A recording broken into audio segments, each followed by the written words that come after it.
자, 민서열과 만나볼 첫 번째 인물부터 저희가 시간이 없어 오늘 이제 사진 제 뒤에 사진 보시면 4명이 보이시잖아요. 곽상은 후보, 강창희 후보, 송기호 후보, 전현희 후보 4분을 만나게 될 텐데 아무래도 이제 관심이 많이 가는 지역구들이에요. 그렇죠. 여러 의미가 있고 그래서 저희가 10분씩 시간을 나눠서 10분이 지나가면 바로 끊겠습니다. 네, 공정성을 기해야 때문에. 타임어택이네요. 아, 그럼요. 네. 타임어택입니다. 말을 길게 하시면 바로 끊어버리겠습니다.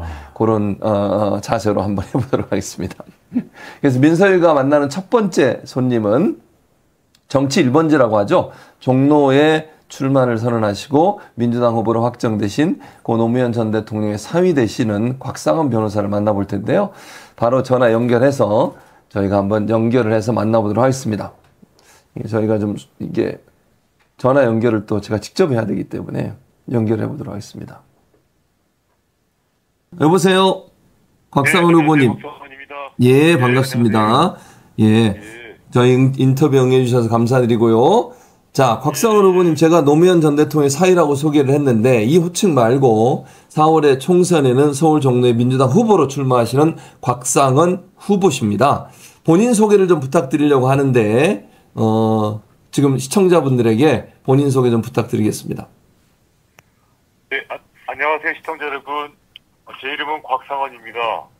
저는 삶의 기본 조건이 균등한 사회를 꿈꾸는 정치인입니다. 우리 국가의 기본은 국립민복을 향해야 한다고 생각하고 있습니다. 저는 지난 2년간 종로구 지역위원장으로 종로구 지역에서 정치 활동을 했고요. 작년 12월에는 국회의원 예비 후보로 등록했습니다. 그리고 얼마 전에 드디어 예비자를 떼고 국회의원 종로구 후보가 됐습니다. 저는 새 아이 아빠고 22년 차, 결혼 22년 차가 된 남편입니다. 아, 소개가 다 끝난 겁니까? 결혼 몇 년 차 남편이다. 이렇게 말씀을 마지막으로 해서 소개를 맞춰주셨습니다. 자, 어제 이재명 대표가 종로 찾아 창신시장도 함께 가셨잖아요. 네, 그렇습니다. 예, 보시면서 민심을 어떻게 읽으셨어요? 그 창신시장에 만나는 분들 어떤 의견들이 어떻습니까? 제가 2년 전에 그 종로 지역에 접수활동을 처음 시작한 그 한 1개월가량은 사실 매우 어려웠는데요. 작년 그 7월 그리고 작년 12월부터는 비약적으로 좀 좋아지기 시작했습니다. 본격적으로 선거운동을 시작한 이후에는 저를 지지하거나 저희 민주당을 지지하는 분들이 점차 늘어났는데요. 네. 어제는 아마도 2년 전에 있었던 대통령 선거를 방불케 할 정도로 많은 분들이 열렬히 환호해 주셨습니다. 특히 그 길거리 상가에 있는 창문까지 열고 환호해 주시는 분도 많았고 네. 아마도 저 때문에 그런 것 같지는 않고요.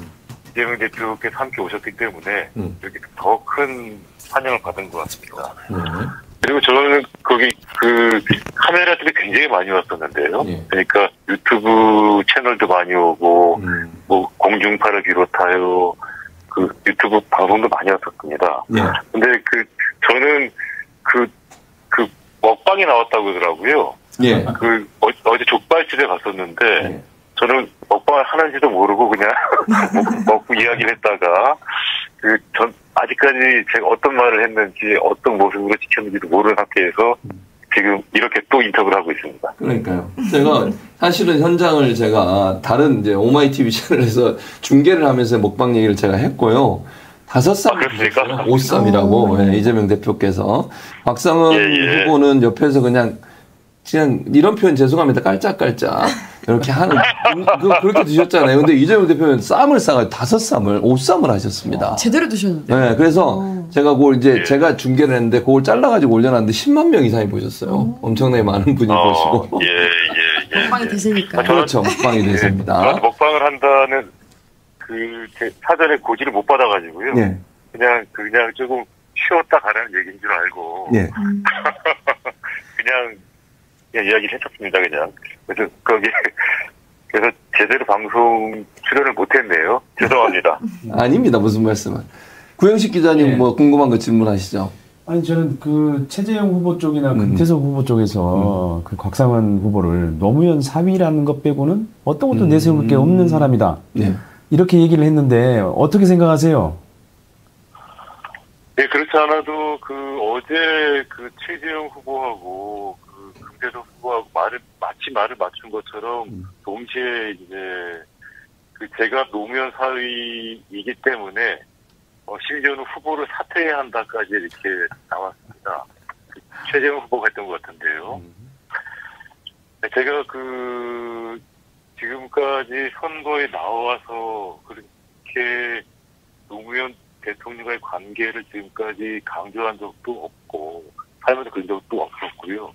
지금까지 노무현 대통령의 사위로서 혹은 사위답게 최선을 다해서 온전한 정치적 이상을 현실로 실현시키기 위해서 노력하고 있습니다.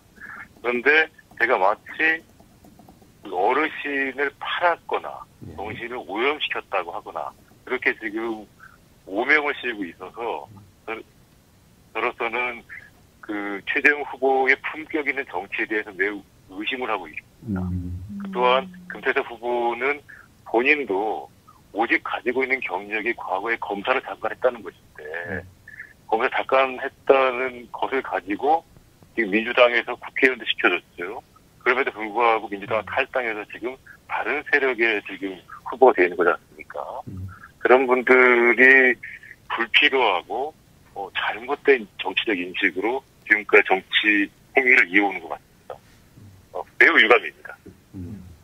유감이란 말씀을 해주셨는데 종로하면 사실 어느 진영도 텃밭이다 얘기할 수 있는 상황은 아닌 것 같아요. 왜냐하면 보니까 15대 때는 이명박 후보가 이제 당선이 됐었고 나중에 이제 노무현 후보로 넘어가긴 했지만 16대 정인봉에서 박진으로 넘어갔고요. 17대 박진, 18대 박진, 그리고 19대 이제 정세균 후보, 20대 정세균 후보, 21대 이낙연 후보가 당선이 됐었는데 최재형 후보로 이제 바뀌게 됐죠. 본인이 이제 의원직을 사퇴를 하면서. 그러다 보니까 이게 여당에 유리하다, 야당에 유리하다 이렇게 얘기할 수 있는 상황이 아닌 것 같아요.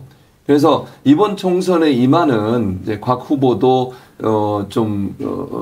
뭐랄까요, 결기도 더 가져야 되고, 사실은 자신 있게 우리가 이긴다 이렇게 얘기할 수 있는 지역도 아니잖아요. 어떤 자세로 총선에 임하고 계십니까? 네, 지금 말씀하신 것처럼 종로구는 지금까지 연역적으로 정치 1번지로 불렸고 실제 유권자분들은 정치적 자긍심이 매우 높은 곳입니다. 그만큼 정치적 식견도 매우 높고요. 저희 민주당의 입장에서는 19대 국회의원 선거 때 정세균 전 총리님께서 의원으로 당선이 되셨고 20대는 마찬가지고요. 그 다음에 21대에 이낙연 대표님께서 의원이 되셨죠. 그래서 약 10년간 민주당이 종로구의 정치적 주류가 되었습니다. 그때 당시는 물론 대통령도 민주당이었죠. 그런데 이게 지난 2년 전에 대통령 선거가 진행이 되고 지방 선거가 진행이 되면서 대통령도 국민의힘, 국회의원도 국민의힘, 지방자치단체인 구청장도 국민의힘 세력으로 되면서 민주당의 입장에서는 아주 어렵고 정치적인 상실감이 큰 지역입니다. 이 종로구는 기본적으로 인구 구성도 전국의 축소판과 유사한데요. 예를 들자면 호남과 영남 분들의 인구수가 비슷하고요. 그리고 노인 인구가 매우 많은 편인데 그와 동시에 청년 인구도 매우 많습니다. 대학이 3개나 자리하고 있기 때문이고요. 그리고 보수, 중도, 진보의 인구 구성도 대략 3대 3 정도가 됩니다. 그리고 또 이제 다들, 종로구는 다들 와 보셨겠습니다만, 궁궐이 가장 많은 지역이죠. 전통이 살아있는 지역입니다.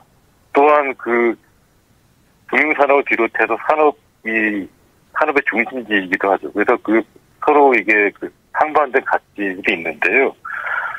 그래서 그것 때문에 제가 지난 2년간 정세균 의원님께서 처음 당선되실 때 지역 곳곳을 샅샅이 누비면서 사람을 한 분 한 분씩 만났습니다. 저도 그렇게 지금까지 해왔습니다.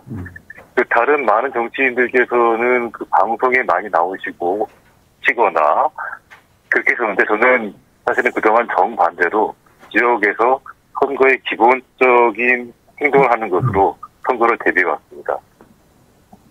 할 수 있을 것 말씀 같습니다. 들어보니까 저희가 사실은 이제 다음 질문을 준비해 놓은 게 그 비슷한 질문인데 그럼 제가 질문을 좀 바꿔서 이렇게 한번 여쭤볼게요. 노무현의 사위라고 하는 게 본인한테 플러스 요인도 있지만 곽상은이라는 후보에 대한 개인적인 인정을 받는 부분에 약간의 좀 부정적인 의미? 제가 말하는 부정적인 의미라 함은 그것이 곽상은 후보가 갖고 있는 어떤 능력 또는 후보로서의 자질 이런 부분들이 가려지는 요소로 작용하지 않을까 하는 생각도 드는데 어떻게 생각하십니까? 예, 지금 말씀하신 대로 그런 면이 실제로 있지요. 그러니까 그게 이제 그 노무현 대통령께서는 정치사적으로 사실 논쟁의 중심에 계셨던 분입니다. 그리고 불과 얼마 전까지만 해도 노무현 대통령을 폄훼하거나 그 비난하는 분들이 실제로 매우 많았습니다. 그 아이러니하게도 윤석열 정부가 들어서면서 노무현 대통령을 그리워하시는 분이 아주 많아졌습니다. 그것은 제 판단으로는 정치의 기본으로 벗어날수록 노무현 대통령의 향기가 그리워지는 것 같습니다. 그래서 제 개인적인 입장에서는 노무현 대통령께서 비난을 받으실 때는 저도 함께 비난을 받았었고요. 노무현 대통령께서 그 명예가 좀 회복되실 때는 저도 사실은 아무 이유 없이 조금 그 긍정적인 시선으로 바라보는 경우가 많았습니다. 하지만 여전히 노무현 대통령을 바라보는 시선은 저희 민주당에서는 조금 더 긍정적이지만 그 보수 진영에서는 아주 부정적으로 바라보는 것이고 실제 선거 운동할 때도 절반으로 나뉘어 있습니다. 예. 그래서 제가 어떤 경우에는 저는 그냥 제 이름으로 선거 운동을 하고 있는데 어떤 분들은 왜 노무현 대통령의 관계를 이야기를 하지 않느냐라고 오히려 비난하시는 경우도 있고 그래서 또 말씀을 또 드리면 그런 얘기는 또 왜 하느냐라고 말씀하시는 경우도 있고요. 예, 그래서 그냥 사실 정치를 하는 것, 특히 선거를 하는 것은 유권자들의 마음을 얻는 것인데요. 유권자들에 대한 정치적 창수, 정치적 자질에 대해서 제가 충분히 서비스를 해드려야 되는 것입니다. 그래서 그냥 모두 다 원하는 대로 지금 하고 있습니다. 예. 제 개인적으로 바라는 것이 있다면 노무현 대통령의 명예가 가장 온전히 회복되는 때는 노무현을 그리워하지 않는 때가 된다고 생각하고 있고요. 예. 그런 때가 언젠가 곧 빨리 오기를 바라고 있습니다. 예. 원래 마지막 공식 질문을 해야 되는데 시간이 지나서 공식 질문은 생략하도록 하겠습니다. 한성원 씨 목이었는데 다음번에 하도록 하고 자 곽상은 후보님 꼭 필승하시고 좋은 성과 있으시기를 응원하도록 하겠습니다. 감사합니다. 네. 감사합니다. 더 많이 응원해 주세요. 예. 예. 곽상은 후보 종로에 출마한 곽상은 후보와 함께 얘기 나눠봤습니다.